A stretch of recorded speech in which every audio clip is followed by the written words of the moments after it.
Okay, so today I'm going to show you how to take these pants and turn them into shorts like these. I made these about 2 or 3 years ago from old Salvation Army or thrift store pants. I'm taking a Sharpie and marking where I want to cuff them. Now I'm going to cuff them up instead of having them fringed. So I'm going to go ahead and mark those on both sides. So the next thing you'll need are a pair of fabric scissors. I like to use this unique stitch and then your pair of pants. Now I'm going to fold these and lay them on the ground with the back side facing up, so I want to get a perfect cut. So I went ahead and cut a little bit of the one pair of pants and then laid it down, and then I cut through it all. So it's a little hard around the seam area, so you just want to be a little bit more cautious. So now you can take those and either make arm sleeves, you know, that's really cute and in, or leg sleeves. Yeah. So now you have your pair of pants, and now you want to try them on just to make sure that you left enough give at the bottom to make them rolled up. This is what they look like. They literally look like dad shorts. I wanna cry. I ended up rolling the bottoms of these twice because 3 times just was way too short and I would not be able to wear them to work, which I wanted to do. So I wanted to make sure all of this was even, so I kept turning around, making sure all of it was the same length, and this is what I came up with. Pretty good length. These are a little bit baggy, but I still love the fit. Now I'm taking my unique stitch because ya girl can't sew. So I'm just folding my pants under one so I can put all of this on that, and I also put some on the regular pants side. Folded it back over and really stuck it on there to make sure it would stay and it would adhere.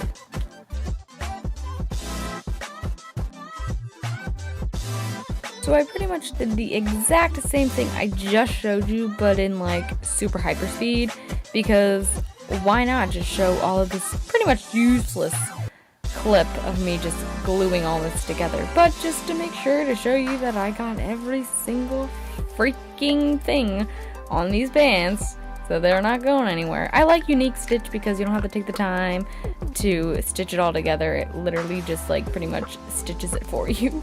Now for the fun part, you want to get some tweezers and also your scissors. I'm going to show you here on the back. You want to fold your pocket just like this, and you're going to cut a little snip in the one area, and then you're going to cut a line the rest of the way.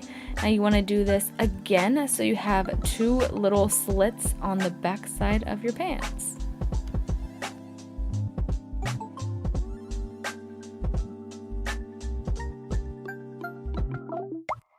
Now this part is pretty time consuming, but you get the hang of it once you keep doing it. So the key is you want to be pulling these blue threads out of your pants and leaving the white ones. So that's pretty much what I'm doing this whole entire time.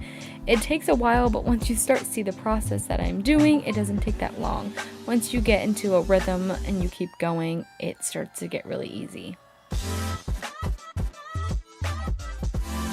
These are all the blue threads that I pulled out just from that one section, and this is what it looks like. I like to take my scissors to rough it up a little bit, but don't worry about it being boxy or too neat, because once you wear them more and you rip them up a little bit more, it'll start to look really worn out like my first ones I showed you. So I'm pretty much just taking my scissors and ripping a few places in my pants just to give it a little bit more character. I really like the whole distressed look, so I really like to achieve this in a lot of pair of my pants that I make. Just please don't cut yourself like I did, that's a no-go. So now I'm pretty much doing the exact same thing that I just showed you in the front of my pants. Now I decided to make a pretty gnarly hole here in the front. Make sure you move your pockets out of the way because you really don't want to cut them. And then I went ahead and did the same thing but closer to the pocket on the other side. So here is me struggling a little bit just to get that first thread out. It's a little bit difficult, but then like I said, once again you get a really thick tug, and then once you get it out it's so much nicer, and you just pretty much breathe through it like I'm doing. It'll just pretty much pop out because once you pull the one out, the other one starts to fray a little bit, so it's really easy.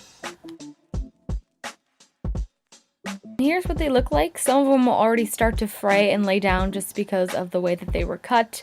So what I like to do as well is take my scissors and just jag at my shorts pretty much to make it more roughed up. And then I also like to do it on the zipper part. I don't know, I just like it really roughed and all that. So I just kind of rough the jeans up and make them really distressed. Now it's time to try these babies on and see how I did. So, this is what they look like. They look super awesome. Again, super boxy right now and super neat and clean, but once I put them through the dryer a lot and wear them and do stuff in them, they'll really start to look distressed like the shorts I showed you before. Now I did the same thing to these black pair. I literally just cut the pants off, but I decided to leave them frayed. And this is how I do it to start to make them frayed. So after every time I wear them, I do this to my pants, just because the roughness of the dryer and the washer, and so this will help every single time until I get the desired look. So I put those both in the dryer for the first time, so every time in the washer and dryer they'll get more rough, so just stay tuned. Now I'm cutting up this plain black shirt I had. I cut it so it's a little bit of a crop top, but it's not too short. So now what I'm doing is I'm marking this place with my pants because I didn't have a ruler.